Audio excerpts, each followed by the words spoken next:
Welcome to one style cooking. இன்னைக்கு வந்து பாத்தீங்கன்னா ரொம்பவே சூப்பரான ஒரு டெசர்ட் ரெசிபி தான் பார்க்க போறோம்.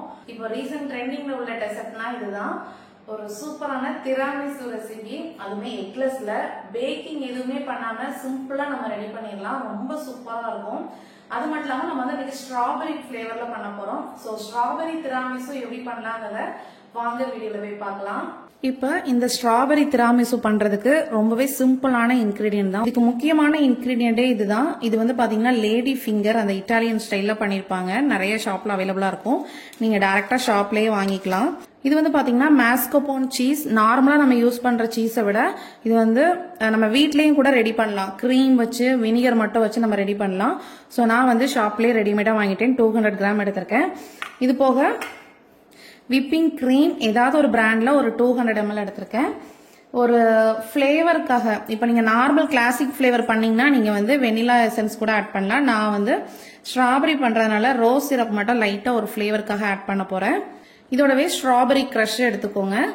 இது கூடவே மெயினா வந்து நம்மளுக்கு ஸ்வீட்க்கு வந்து நம்ம வந்து சுகர் எடுத்திருக்கேன். இதுல வந்து ஒரு 3/4 கப் அளவுக்கு சுகர் எடுத்துக்கோங்க. சுகர் வந்து நம்ம வந்து எதையுமே குறிப்பிட்ட அளவோட சொல்ல முடியாது. ஏன்னா நிறைய விப்பிங் கிரீம்ல வந்து ஸ்வீட்னஸ் வந்து ஆட் பண்ணிருப்பாங்க. மோஸ்ட்லி நான் டைரியா இருக்கான்னு பார்த்து வாங்கிக்கோங்க. ஸ்வீட்னஸ் வந்து சில விப்பிங் கிரீம்ல வந்து ஸ்வீட்னஸ் இருக்கும், சில இதுல வந்து மைல்டா இருக்கும். ஸோ அதனால உங்களோட ஸ்வீட்னஸ்க்கு ஏத்தால எக்ஸ்ட்ரா சுகர் வந்து ஆட் பண்ணிக்கோங்க. இப்போ ஒரு பவுல்ல நம்ம வந்து விப்பிங் கிரீம் ஆட் பண்ணிக்கலாம். இப்போ நான் எடுத்திருக்க விப்பிங் கிரீம் வந்து ஸ்வீட் வந்து சுத்தமா கிடையாது. சில பிராண்ட்ல வந்து ஸ்வீட்னஸ் வந்து இருக்கும். இப்போ இதை ஹேண்ட் பிளெண்டர் வச்சு நல்லா வந்து பீட் பண்ணி எடுத்துக்கலாம். இப்போ லைட்டா பீட் பண்ணதும் இப்போ நம்ம இதுல சுகர் ஆட் பண்ணிக்கலாம்.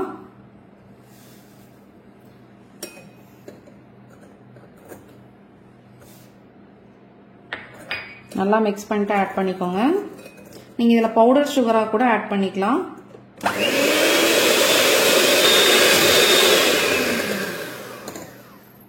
இந்த மாதிரி நல்லா ஒரு சாஃப்டான கிரீமா வந்து நல்லா அடிச்சு எடுத்துக்கோங்க. ரொம்ப ஸ்டிஃப் பீக்கா இருக்கணும்னு அவசியம் இல்லை.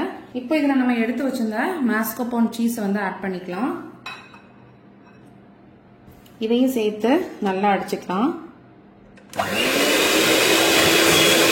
இதோட ஃபிளேவருக்காக கொஞ்சமா அந்த ரோஸ் சிரப் வச்சிருந்தோம் இல்லையா, அதை ஆட் பண்ணிக்கலாம். ஜஸ்ட் ஃபார் ஃபிளேவரிங் தான்.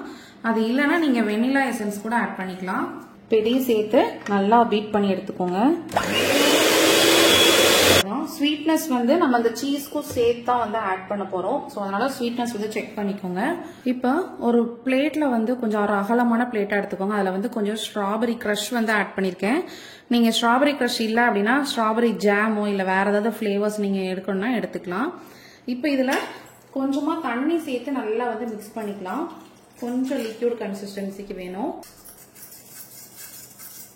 இப்போ நம்மளோட லேடி ஃபிங்கர் பிஸ்கெட் இருக்கு இல்லையா, ஸோ இதை வந்து எடுத்துக்கோங்க. அதை வந்து அலைன் பண்றதுக்கு நல்லா ஒரு ட்ரேயை நல்லா நீட்டாக எடுத்து வச்சுக்கோங்க. கிளாஸ் ட்ரேயாக தான் பார்க்கறதுக்கு நல்லா இருக்கும். இப்போ அதை லைட்டாக வந்து இதில் டிப் பண்ணிட்டு ரொம்ப நேரம் வைக்கக்கூடாது. நம்ம வந்து இதில் வந்து அப்படியே ஒவ்வொன்றா அரேஞ்ச் பண்ணிடலாம்.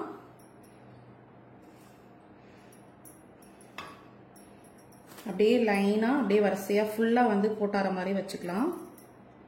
இது ரொம்ப சோக் பண்ண விட்டிங்கன்னா ஒரு மாதிரி சாகியான மாதிரி ஆயிரும். ஸோ அதனால லைட்டாக அந்த சிரப் மட்டும் ஃப்ளேவர் லைட்டாக இறங்குற மாதிரி லைட்டாக கோட் பண்ணிக்கோங்க. இப்போ நம்ம ரெடி பண்ணி வச்சிருக்க சீஸ் க்ரீமை இந்த மாதிரி ஒரு பைப்பிங் பேக்கில் போட்டு வச்சுக்கலாம். அப்போ நம்மளுக்கு வந்து அலைன் பண்ணுறதுக்கு வந்து ரொம்பவே ஈஸியாக இருக்கும். இப்போ நம்ம க்ரீம் எல்லாம் ரெடி பண்ணியாச்சு. இப்போ இது நல்லா இந்த பிஸ்கட் மேலே நல்லா ஒரு கோட்டிங் கொடுத்துக்கோங்க. நல்லா ஈவனாக இருக்கணும். இப்போ இதை நல்லா லைட்டாக ஈவன் பண்ணி விட்டுக்கோங்க. இப்போ இதுக்கு மேலே இன்னொரு லேயர் நம்ம லேடி ஃபிங்கர் பிஸ்கெட் வச்சு அதே மாதிரி அதுக்கு மேலே வச்சிருங்க.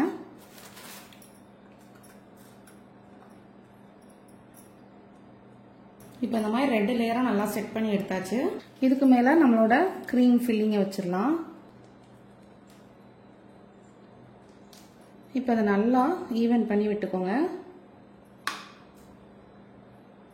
இப்போ நல்லா செட் பண்ணியாச்சு. இப்போ இதுக்கு மேலே நம்ம வந்து ஸ்ட்ராபெரி ஃபிளேவருங்கிறதுனால ஸ்ட்ராபெரி கிரஷை வந்து ஆட் பண்ண போகிறோம். நீங்கள் வந்து ஃப்ரெஷ் ஃப்ரூட்ஸ் கூட ஆட் பண்ணிக்கலாம். லைட்டாக ஸ்ப்ரெட் பண்ணி விட்டுக்கிறேன். ரொம்ப ஸ்ப்ரெட் பண்ணீங்க அப்படின்னா நம்மளுக்கு வந்து க்ரீம் வந்து மேலே வந்துடும். ஸோ அவ்வளோதாங்க. இதை வந்து இப்போ ஒரு 4 to 5 hours நல்லா ஃப்ரிட்ஜில் வந்து செட் பண்ண வச்சிடலாம். ஸோ அதுக்கப்புறம் எடுத்து பார்க்கலாம். இப்போ நம்மளோட திராமிசு ஒரு 6 hours நல்லா வந்து ஃப்ரிட்ஜில் வச்சு நல்லா செட் பண்ண வச்சாச்சு. இப்போ எப்படி இருக்குங்கிறத கட் பண்ணி பார்த்துடலாம். ஃப்ரிட்ஜில் வச்சா போதும், ஃப்ரீசரில் எதுவும் வைக்க வேண்டாம். ஸோ இப்போ கட் பண்ணிடலாம். இந்த லேயர் எல்லாமே நல்லா சூப்பராக உங்களுக்கு தெரியும், அந்த லேடி ஃபிங்கரோட லேயர் எல்லாமே.